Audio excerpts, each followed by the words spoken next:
So good morning everyone, my name is Matthew McKnight. I'm a technical specialist with Autodesk. Welcome to today's session on Autodesk Nastran In-CAD, how to know if you have a good mesh in Autodesk Nastran In-CAD. I'm going to do away with a lot of the informals and get stuck into the content and try and keep this purely focused on the technical aspects of working with Nastran InCAD.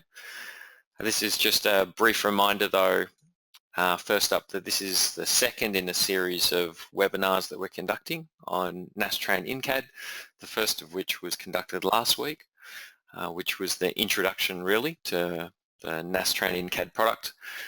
We also have another additional 2 webinars coming up in the following Tuesdays, same time, focused on parts and assemblies next week, and then working with contact constraints the week after. And we'll hopefully be putting together further webinars thereafter on maybe a monthly basis on specific topics of interest. If you've got any questions during the webinar, please feel free to ask them using the panel. I'll probably answer them towards the end of the session. Here's an agenda for the day. We'll just cover off why we would use FEA as part of our design process, as part of the workflow. Then we'll touch on a quick recap on what Nastran InCAD is. We'll then look at some of the basics of meshing our parts, moving on then into the art of meshing our parts and assemblies, and then we'll look at some further reading and take any questions if we've got any time left after that. So why is it that we would use FEA as part of our process? Well, traditionally manufacturers often, and engineers and designers are often asking questions, typical questions that can be solved using analysis. So the likes of what happens if I drop it, or will my part fail if I apply this type of load on it, or what's the thermal effects of applying these temperatures to my parts. Typically these questions are very hard to analytically answer without the use of analysis program or the costly process of making prototype parts and physically testing. So the ability to be able to test ideas is key to the reasons why you would use FEA as part of your design process. This is then highlighted by this graph, which I really like. It really does highlight some of the key benefits in a very visual form. So if we consider an idea in our mind, it's very easy for us to make changes whilst a concept is in its early stages in our mind, on a piece of paper, some basic sketch format. But the closer we get to production, or even further so into production and beyond, the harder it becomes to make those changes. Inversely to this, the cost then of making changes becomes very prohibitive the further into the design process we get. So if we're making changes whilst the idea is in our head or it's on a piece of paper, it's very quick and easy and there's very little cost associated to it.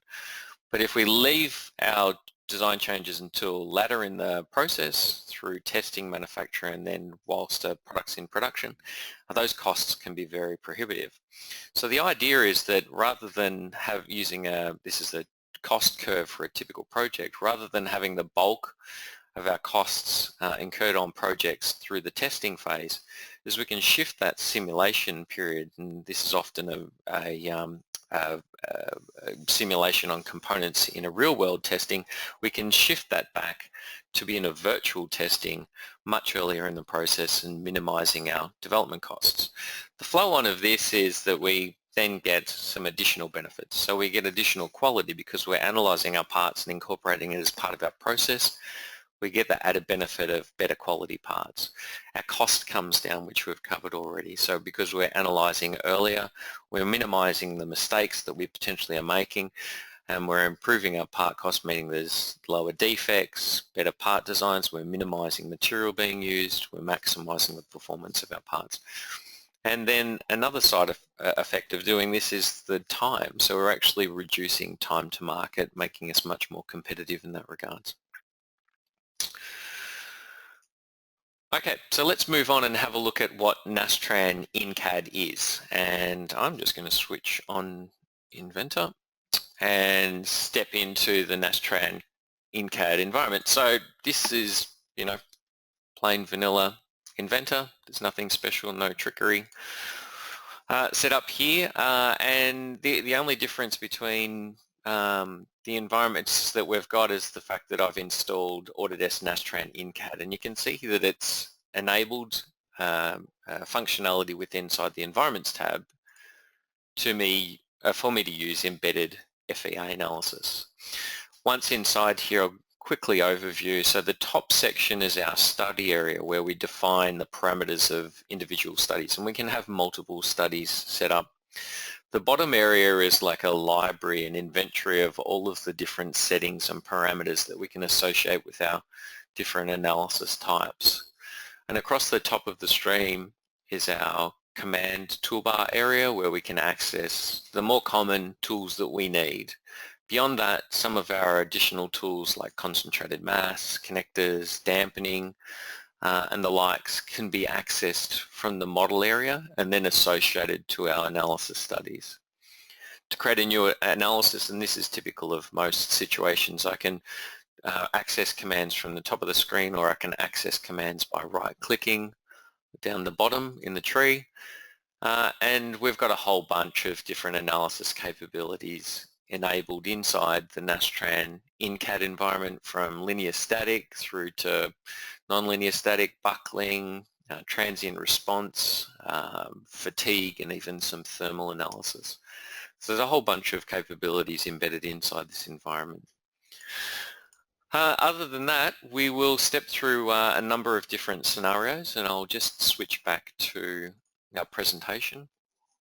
And the first of which that we're going to step through is showing some of the basics of meshing. So these are the typical types of meshing scenarios you would use on a day-to-day basis. Beyond this, we'll then look at some of the more advanced meshing capabilities after we step through this example. So in the example, I'm going to use a fairly simple component. It could be, in this case, it's most likely a casting, but it could be a machine component or a fabricated component for all we matter. And we're going to do a couple of things. We're going to ground the component around a pivot point that's located along the midline of the part. We'll apply a load to one end and a restraint to the other. So in essence, we're just going to simulate this component in its environment to see the reaction and understand the loading through the component. So let's step into this quickly. So you've seen this component already open. We've got it here. and what I'm going to do is just now step through, oops, sorry, wrong page. Here we go. Step through the setup of this analysis. So typically, as we said before, you would work left to right across the top of the screen, or from top to bottom down the tree here. And I tend to work a little bit in a number of ways. Sometimes I'm working in this localized area, enabling me to access some of the more advanced functionality of the model setup. But I'm just as likely to be working across the top of the screen where some of these tools are a little bit more accessible. So let's do this. So I've created a new study. There's nothing defined in this, and to prove that, let's just delete this one. In deleting it does replace it with a blank default linear static study, which that we can use to define our initial study. The first step for us to do is to assign a material. So in here we have our material dialog box where we can assign standard mechanical attributes associated with the material, or we can select from a library of different predefined materials that are already available to us. You can see here there's a whole host of materials that are available, potentially hundreds if not 1,000 or so standard materials that are already defined. To activate the material, simply select it, hit close, and we've now defined this material as part of our process, or we do so once we've clicked the OK button. You can see whilst we've got this dialog box still open, we can reassign any materials that we do or don't want. But if you're happy to use that material, simply go OK. And you've now inserted this material into our model library, enabling us then to assign this to the component. And that's the next step. The next step is we're going to assign it to the component. So I can click physical, or I can right click on physical and say new here, and it brings up the dialog box. And this dialog box is asking us, well, what are you assigning to the physical geometry and how are you assigning it? So in this case, and we're predominantly today talking about solid elements, but if you had thin-walled structures like sheet metal components or structural members such as structural beams and the likes, you could use shells and line elements. In this case, we'll use solids. We're going to tell Nastran InCAD that we want to assign this physical property being material, to the component, and just go OK. And what it's done is it's now associated that material, aluminium, to the component, the 3D geometry, with inside of our part, with inside the linear static study. And that's all we've got to do in that regards. Beyond that, now all we've got to do is tell Nastran how we're associating loads and constraints. So let's choose our constraints dialog box, and it opens up this environment where we can choose the hub here that's the rotational point, the pivot point for this lever. So I'm going to select the inside surface of the hub there, and I'm going to make sure that everything's fixed. So there'll be no translation in any of X, Y, or Z, and no rotation in any of X, Y, and Z. And go OK. This in essence is locking that inside hub so that it can't move, so it can't rotate.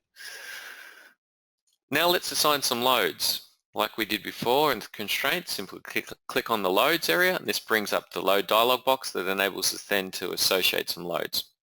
So in the first case, I'm going to associate a load on those two faces there. It's going to be outwards of 1,000 newtons, so it'll be minus 1,000 in that direction. Now I'm going to make sure that I choose total force. If I didn't choose total force, because I've selected two faces, it would have actually assigned minus 1,000 newtons to each face, so it would have been a total force of 2,000 newtons. Like we showed last week, down here on the bottom left of our most dialog boxes, we've got the ability to be able to create a new or duplicate this setup. In this case, I'm just going to create new, and it leaves the dialog box open, doesn't close it, resets it to the default parameters, and we can now go and quickly assign a second force. In this case, the force is going to be downwards, so it's going to be in the X direction, and it'll be minus 687.5. And so the figure 687.5 comes from a simple summation of the system, understanding the leverage ratio from the pivot point of the system. And again, we've just got to remember here that we're clicking on total force. We don't want those to be applied to each face, especially considering now that we want to make sure that they're balanced out, and go OK. Beyond that, we can look at then our meshing parameters. So I'm just going to open up this dialog box and show you what it looks like. By default, based on the part size and geometry, Nastran InCAD will suggest some recommended settings associated with this part. So I'm not going to change any of that at the moment. I'm just going to leave it as default and go OK and hit update all. And you'll see that it quickly generates a nice mesh for us. You can see that it's quite detailed in the mesh quality that it's using. And let's hit run. And that's all we've got to do now to get this off and running. So it should only take a few seconds for this to solve. Note that there might be occasionally some errors in the Nastran output file, and we'll talk about these a little bit later on and allude to them in more detail in a subsequent webinar. But for the moment, let's just disregard any error messages that pop up. So it took only 10 or 15 seconds for that to solve, which is quite quick and easy. And we can manage this information and access our results quite quickly and easily. The first thing I'm going to do is turn on display. So I can right-click any of these results and hit display, and it'll show us the results of this study. Now the issue that I have here is that it can get a little bit hard for us to see the information because our mesh edges are shown. So if I right-click that study, I can turn off element edges, and that better enables me to actually see the forces, the stresses, the strains, the displacements in our parts. So I can quickly and easily then zoom in. See our maximum stress in this located bend here is about 117 megapascals. Now if we have a look at deflection, let's activate this one by displaying it. And again, I'm going to turn off the element edges just so that it's a little bit clearer for me to see. And if I wanted to take it a step further, I could then animate this as well. So I can animate here, and it'll run off and animate this this component and the deflection of it. You can animate for any of your studies that you've defined there as well, so you can see there. Very good. Okay, so that's the first stage of our analysis, and what looks to be quite reasonable results. But the one thing that I've realized is that this part isn't actually held in that same way, that same manner. The reality is that this part isn't bonded. It's not fixed. It can actually rotate around that hub there. So it would most likely have a bearing or a bush or a pin that it could move about. In this case, most likely a ball joint. And the problem is a fixed constraint about that face doesn't necessarily depict the true nature of the interaction of that part, which could have quite a considerable flow-on effect. Likewise, the system may not have a balanced forces where they're equally applied. In reality, it will, but it'll be through its own means rather than an applied force. So what we can do is we can have the system understand the forces that are applied to it to balance it out and automatically have those in place. So let's step back to our presentation and have a look at some further details. So here's our results: 117 megapascals and some small deflection there. But as I said, the problem is that we're starting to analyze. We need to consider the true nature in which our part is being located in real life, and then depict those in the way that we set up our studies. So let's have a quick look at this through a second study and simulate maybe a more real-life example. So to do that, rather than change this study that I've already defined, I'm simply going to copy and then paste it. And this will insert a second analysis for us to use. So we'll just rename this quickly to analysis 2 and go OK. And in doing so, we've now got, oops, I've accidentally started the Nastran solver, which we can kill. Actually, if you accidentally start the solver, you can kill it kill Nastran, and it should stop shortly thereafter. There it goes. So in this case, what we're going to do is we're going to change a couple of things. The first thing I'm going to do is delete the constraint. Now you'll note that when I delete the constraint from the study, it doesn't actually delete it, it's saying to remove it. And the reason is it's retaining that constraint and in our library of setup parameters because it's still used in another area over here. So the constraint is still associated with our first study. We're just looking at a different variable, a different way of setting it up. So we don't necessarily want to affect that original study. The second thing is that we're going to delete the way that this was set up, and I believe it was load 2. Let me have a look.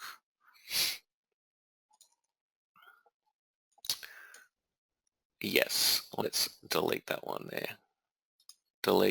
Remove it from load 2, which is up here. And again, so load 1 is retained, load 2 is still retained in our library with load 1, and load 2 is still retained in our initial study.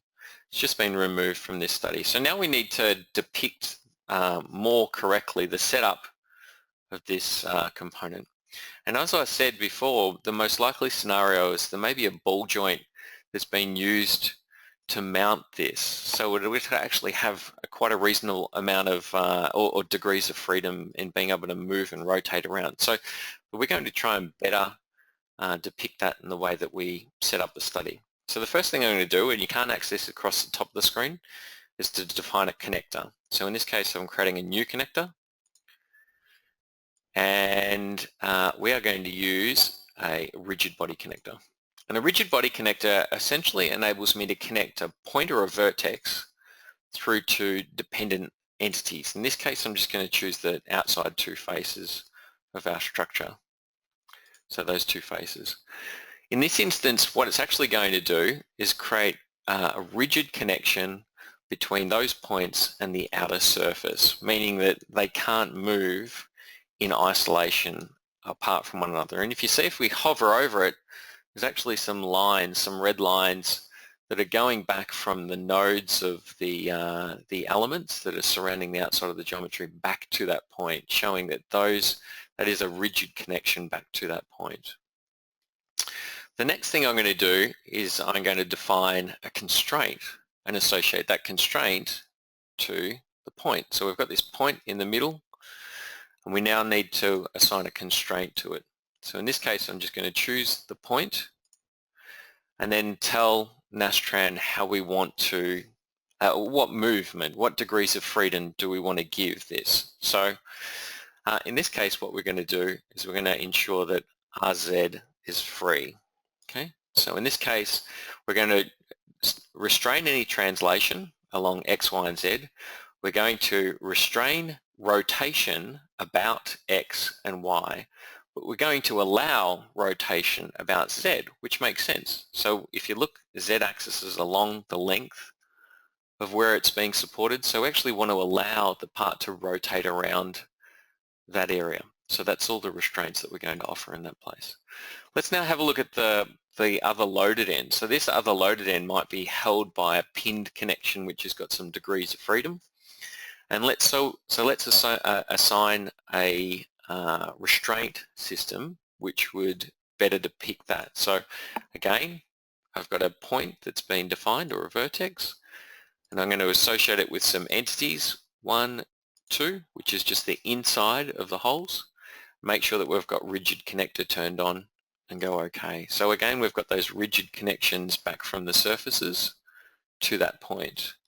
Let's now define some information associated with that point so that it knows what it can move or how it can move. So let's constrain that point, choose the point, and in this instance what we're going to do is we're going to make them all free. If you want to quickly uncheck a number of these parameters, there's some quick access tools that enable you to deselect them all. And in this instance, what I'm going to do is just restrain translation along the X direction. So I'm going to stop it from moving upwards. It can rotate, it can translate along Y and Z, it just can't translate along X. Okay.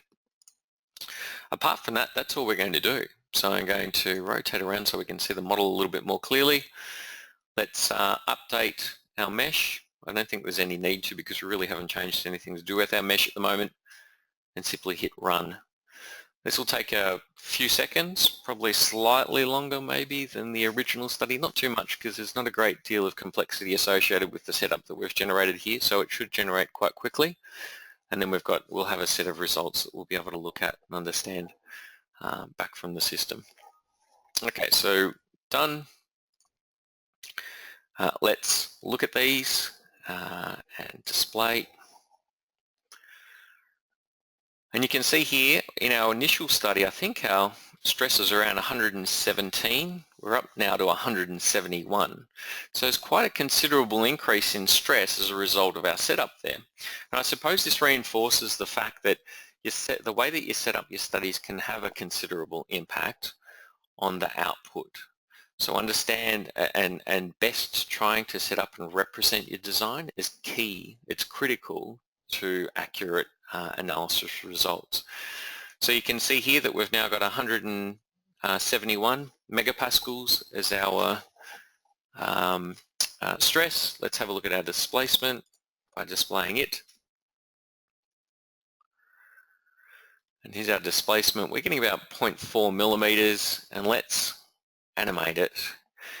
And you'll see that there is a very realistic, and this is part of the reason why we actually animate things like displacement and stress plots, is actually just to look to see whether the part looks as though it's reacting the way that we would expect it to, so, which it does. So the part down this end is pinned. It looks like it's rotating a little bit around the pin, which is good. You can definitely see some rotation around the hub here, which is the main area.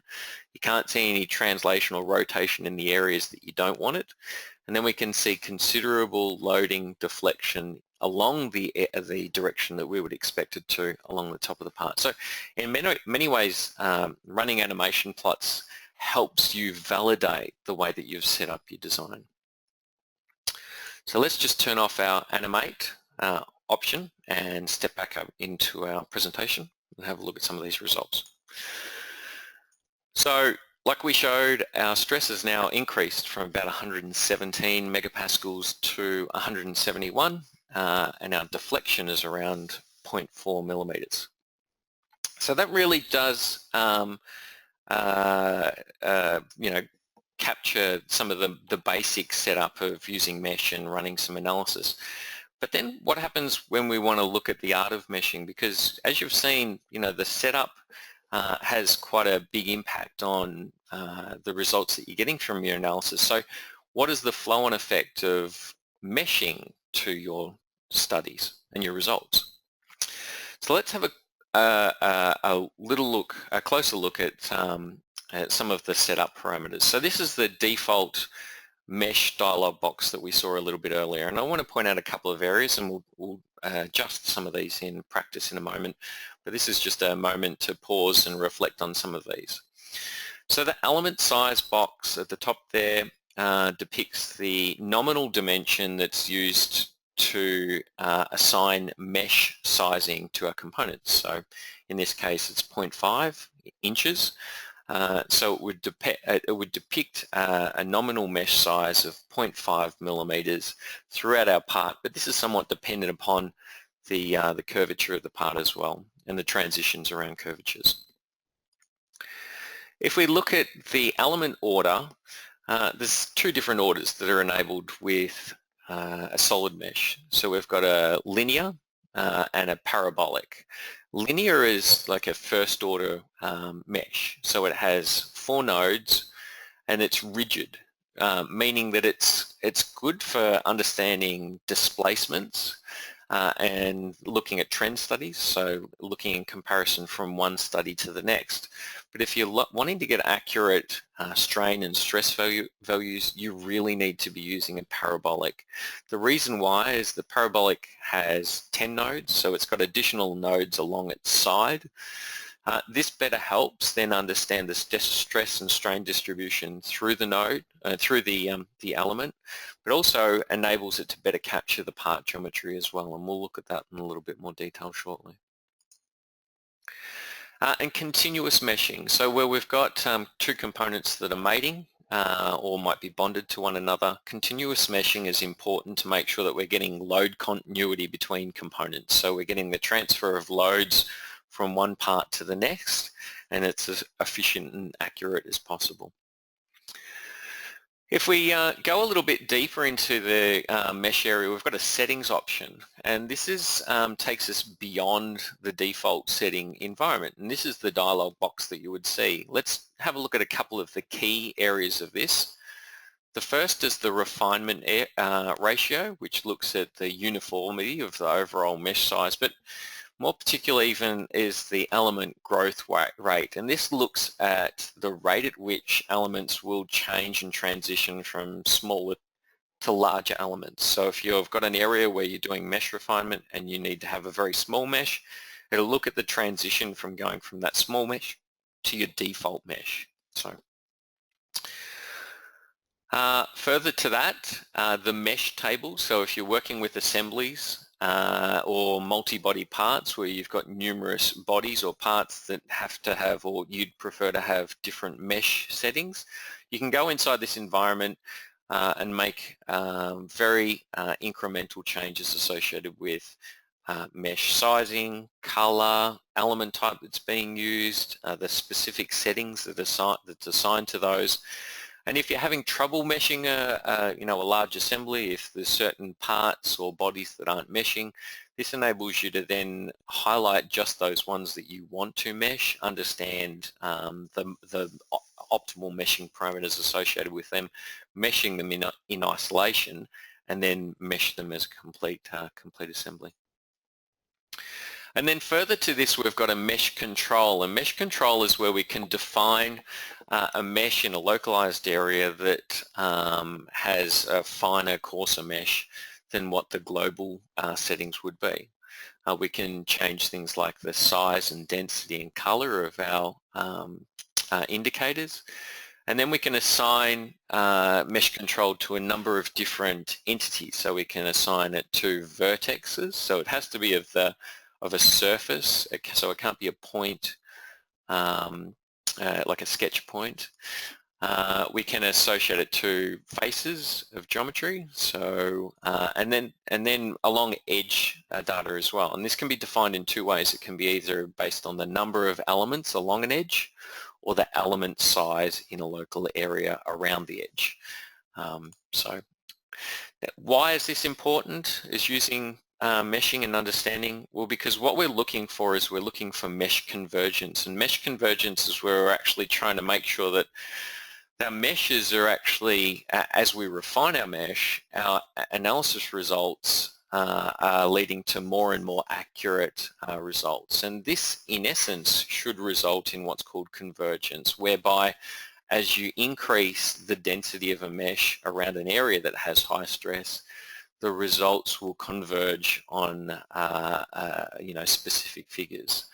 If you're finding divergence, which is the opposite to this curve, so the finer the mesh that you get in a localized area, then you need to understand a little bit more about why that's happening. Is it because you're getting a singularity? Is it because of some other reason associated with that? So it's important to understand convergence and the role that it plays in reassuring you of accurate analysis results, but then also looking for issues like singularities and that, and understanding the role that they play in your analysis results.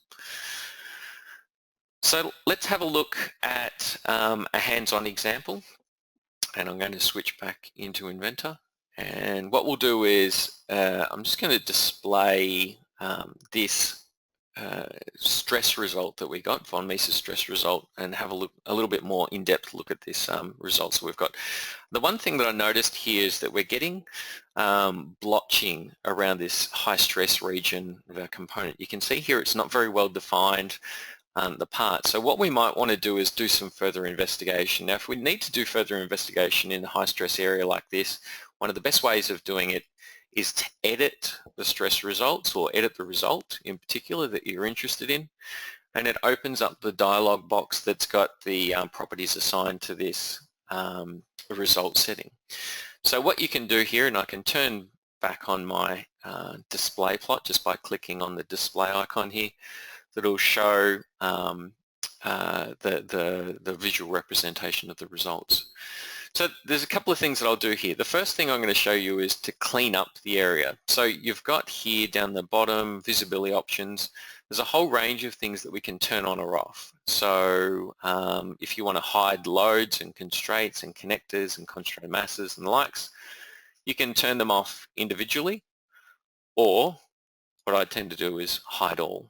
Okay? And that will give me a good understanding of what's going on. Sometimes, however, it's hard to understand what your mesh looks like, and you almost need to have stress results, or in this case our stress results, shown in relation to our element edges, so that we can look at the mesh in that localized area, understand the mesh density, and then look at the result as well. So the funny thing is that you can sort of see that the mesh density is almost depicting the mesh, the simulation result here. So we can see here reasonably well-defined borders of our mesh surrounded by various colors. And to better highlight this, rather than using the continuous rendering option, let's maybe look at the fringe option here. So if we turn on fringe, and you can see here that we're getting a number of various different fringes. Now the level of details depicts the number of colors between our maximum stress and our minimum stress. So there should be 24 colors there.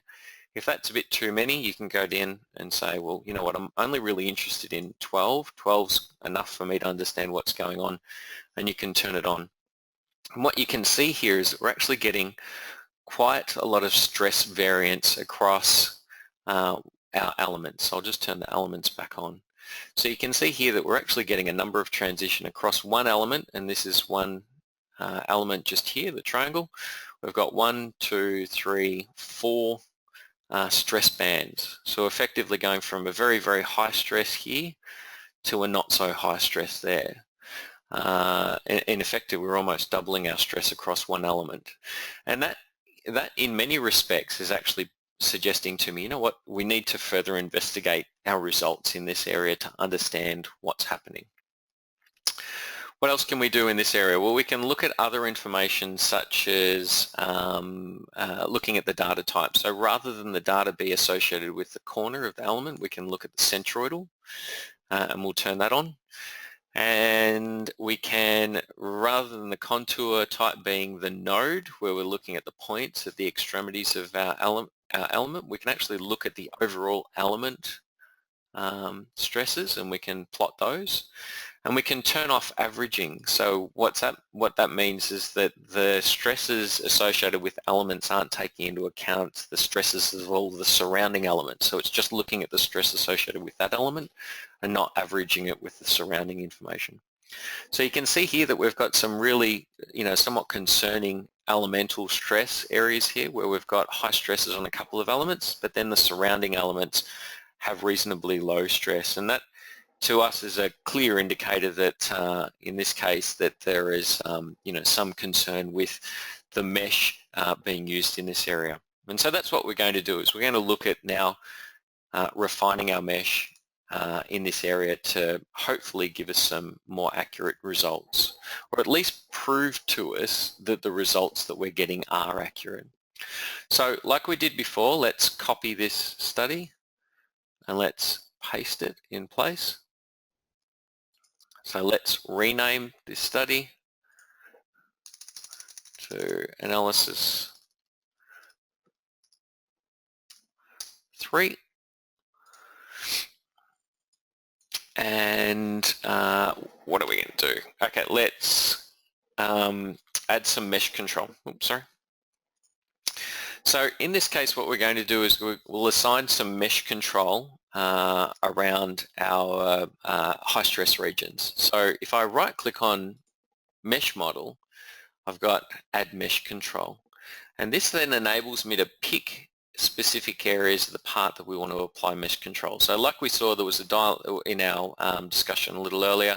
We can apply it to vertexes, we can apply it to faces, we can apply it to edges. In this case, we're going to assign mesh control to a number of faces around our part. And we'll maybe choose a couple of back faces as well. And then we assign a dimension associated with it. So in this case, we'll assign 0.5. So that's 0.5 is going to be the element size in that localized area. So let's update our mesh and have a look at the results. So you can see here it's a reasonably, coarse mesh, but then all of a sudden now it's a much finer mesh. But the one thing I note here is that the transition between our fine mesh and our coarse mesh is very, very quick. You can see here that our fine mesh, which is on this face, transitions to a coarse mesh in very few elements at all. And we would like that to extend a little bit further out to ensure that the accuracy of our results a little bit further out from that edge is better. So the way that we do that is if we go into our global, we've got a settings option down here. If I go to settings, I can come in here and make some changes. The first change I'm going to make is max element growth rate. Rather than that being 1.5, and this is the number that directly affects the rate at which it transitions out, I'm going to change that to 1.1. Okay. The other thing that I'm going to do is you'll notice that around some of the edges here, the curved areas, the element is actually not following the contour very accurately. You can see it's straight lining it between elements or nodes of elements here. So what I can do is turn on this project mid-side nodes and change that from off to on. And let's have a look at the results. So we've just changed the growth rate and we've turned on the project mid-side nodes. Let's update our mesh. Have a look at this. So you can see here that the transition out of those elements is much more gradual. You could probably even change it from 1.1 to 1.2. It's almost too gradual. We're not so concerned about it at this stage. It's a very small part for us to be meshing. So you can see there that the mesh does look very, very good in those areas. And you'll also see now that our mesh around the edges here follows the contour of our geometry much better. And partly because the mesh density has been increased, but also because we've turned on the mid-side nodes. So now that we've done that, let's just run our analysis and look at our results.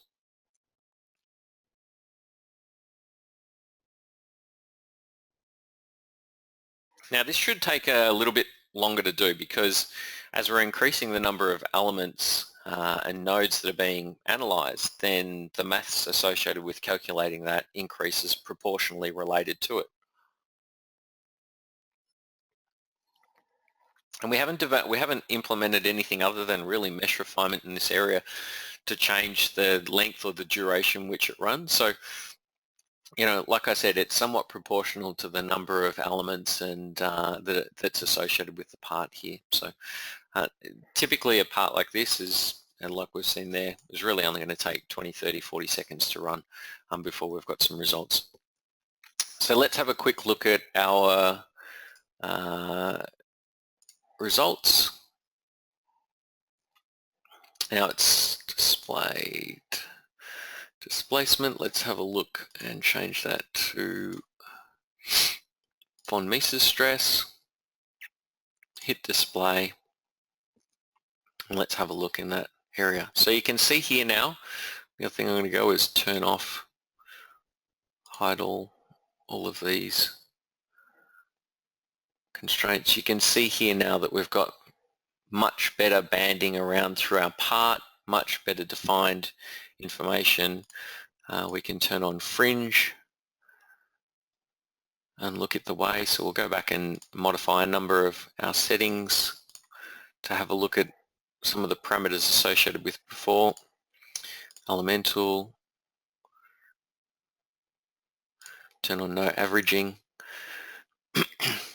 And you'll see that we're actually getting areas of high stress now, not one individual element or one or two individual elements. So you're getting a much more gradual transition of stresses and loads through our parts. So that looks a lot better than what we previously had.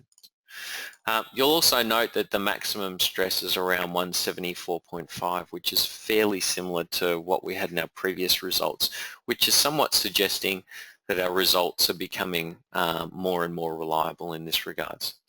So let's quickly switch back and finish off this segment. So like I said, depending upon the parameters you're using, I think we've come up with 190 in a previous analysis that we did, but you're getting results that are starting to converge. And if we look at mesh convergence, this is essentially what's happening. So if we look at our stresses between the three studies, we had around 117, and then we got up around 174, and then we're up around 190, I think, in the third study.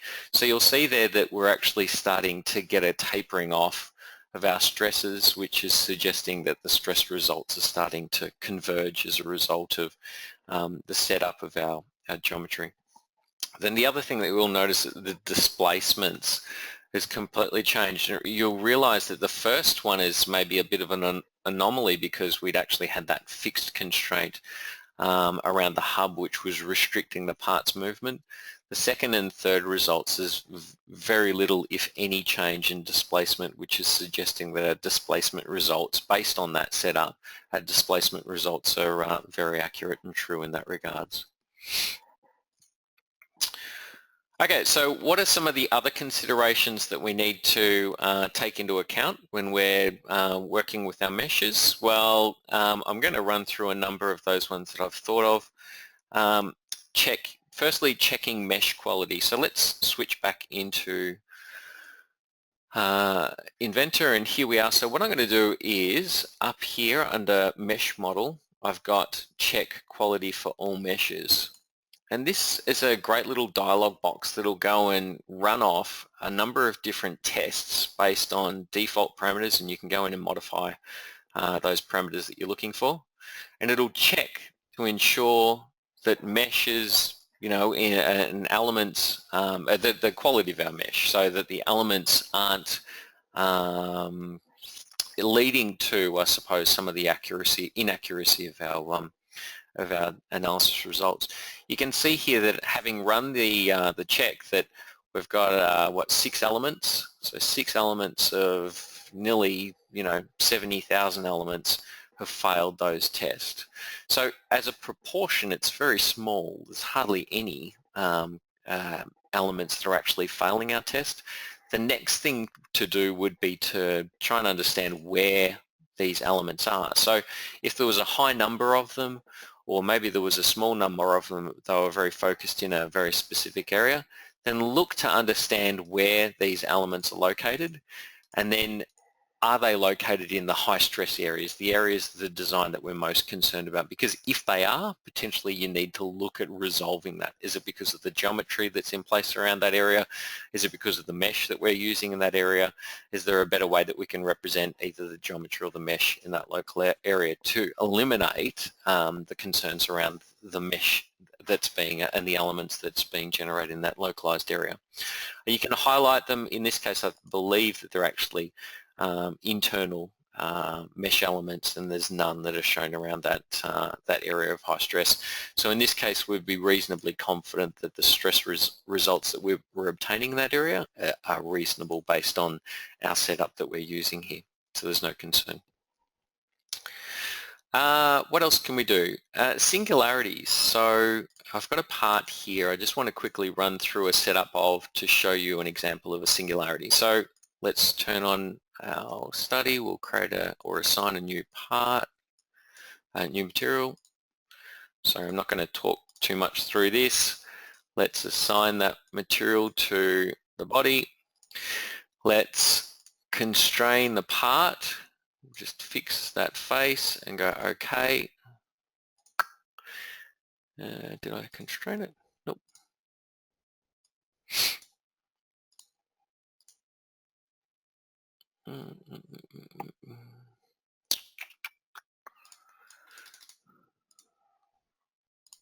Add a load. What's going on? Base, total force, Y. Okay. Yeah, it's not working.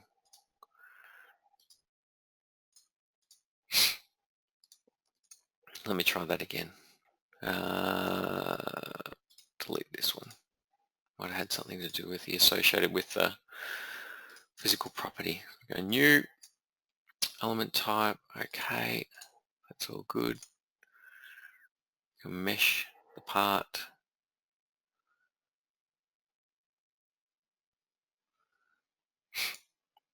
And it's not showing up. Okay, there seems to be some problem with that part, so I'll skip on and send out that information later on. But essentially what we're talking about is a singularity in a sharp corner down here. And the problem that ends up happening is because there's no smooth or gradual transition between one face and the next, you get this sharp edge here. And as you might understand, if we were to fix the geometry around the top face there and apply a load in any direction really, that's going to put force, a reasonable amount of force through that transition there. The result is a stress that's very, very hard to measure using finite element analysis, in this case with a sharp corner. The problem being is that stress is a relationship of force and area. Force is a known, and the area, when we start to refine our mesh in that localized area, the area just gets smaller and smaller and smaller. It's infinitely small because it's a sharp. There is no defined radius there. So it will just continually get smaller and smaller and smaller, and our stress potentially will just get larger and larger and larger. So this causes a singularity where we get a non-converging resolved. And as such, the best way to do this is to, one, understand stresses that are going through there, or manipulate the geometry to best show how this part would be made in real life. And in real life, it's near on impossible to machine or make a component without some type of small internal fillet. So in this case, what we'd most likely do is add a small fillet in that localized area that would resolve that issue, okay? That would cause that issue to go away. So that's potentially what we would look at doing in that localized area. Let me close this one as well. Okay, multi-body parts, so you can mesh multi-body parts, no problems at all. And really the thing I wanted to show you here is that if I set up a mesh, and let me just assign, hopefully we can get a little bit more luck with this one. Assign a material to it, let's mesh the part. Yep. So here's our mesh. Though if I look at our global settings, we've got here continuous meshing turned on, and you might refer back to earlier in the presentation where I said continuous meshing talks about the way that the mesh relates to any adjacent mesh that's generated between either multi-body or components of an assembly. So you can see here the problem is that the elements aren't aligning, so the elements aren't actually aligning along that part. So one workaround here is, and the problem with them not aligning is that you don't get 100% accurate transfer of loads between elements of those adjacent components. So one of the best ways of handling that is just to use a split line. So you can split this part. We'll just use the split command.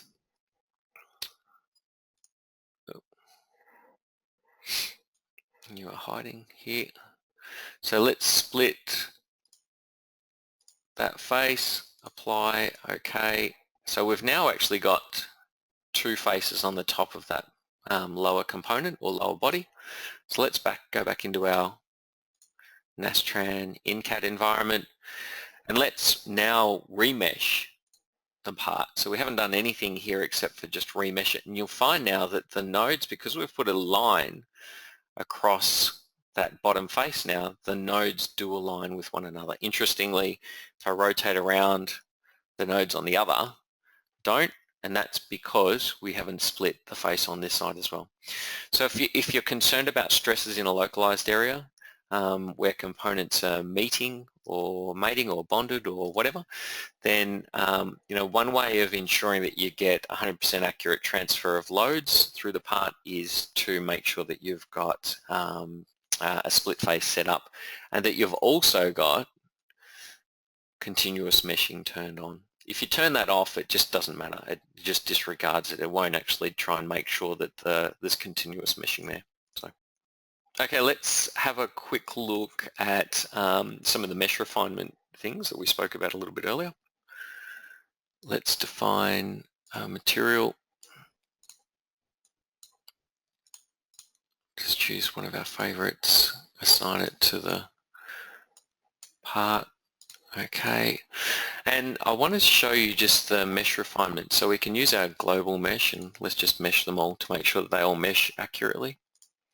So here's our parts. They look all reasonably similar. They're not the same, but they are similar. Let's now look at adding some mesh refinement. So if I right-click, add mesh control, let's look at two different types. So I've got edge option down here. I'm going to choose that edge there. And let's use the number of elements. So in this case, I'm going to say assign 15 elements along that edge. Go, okay. We could also then apply mesh control. And rather than using a number of elements, we'll use the element size. And we'll maybe make those 1 millimeter. And go, okay. Let's have a look at the consequence of making this change on our mesh. So you can see here that we've gone and assigned 1, 2, 3, 4, 5, 6, 7, 8, 9, 10, 11, 12, 13, 14. So there are 15 elements along the edge, which is good. But you'll notice here that we've got a completely different meshing system. You'll see that the transition out of this is much slower and coarser, much more rapid, because we're really only associated with the mesh along that edge. You'll also see that our mesh is actually defining some quite slender mesh elements that are getting long but not very narrow, which may not necessarily be desirable. You'll find that these ones here in some cases are doing that as well, and this comes back to using our mesh check plot capabilities to understand what's happening in those localized areas. Each will play a role at different areas, and I'll highlight that in our next spot. Is that in this case we've got a plate and we want to simulate a bending around this. So typically use a plate like this for some torsional testing. We're going to use some bending analysis. So what I'll do is I'll just close this one. So let's quickly set up our study inside a Nastran InCAD. We'll associate a material. Again, I'm just going to use the default material or a default material in the library. Okay. Let's assign a physical property. Okay. Let's add a constraint, and I'm going to add a fixed constraint around the back face. And go OK. And let's add a load, and I'm going to put a bending load on this part, as we said before. So we'll say it's minus 1,000 newtons. Actually, we'll put it the other way. And go OK. And let's, I think the part thickness is 10 millimeters. So I'm going to do this just for interest's sake. Now the element size is really defined based on your geometry size, but I want to highlight to you, so we can trick the system and have it create an element size of whatever we want. In this case, the element size is basically the thickness of the plate. So the concern that I have here is that if I run this, and it shouldn't take long for us to get some results, in this case a simple plate under bending. Let's have a look at the stresses. You'll see here that the stress through the plate, so it looks fine from the top, but the stress through the plate is concerning to me, because in reality, one side of the plate should be under tension, the other side of the plate should be under compression, and that's not shown here, and there should be a transition in the middle through which there is, no compressive or tensile stresses.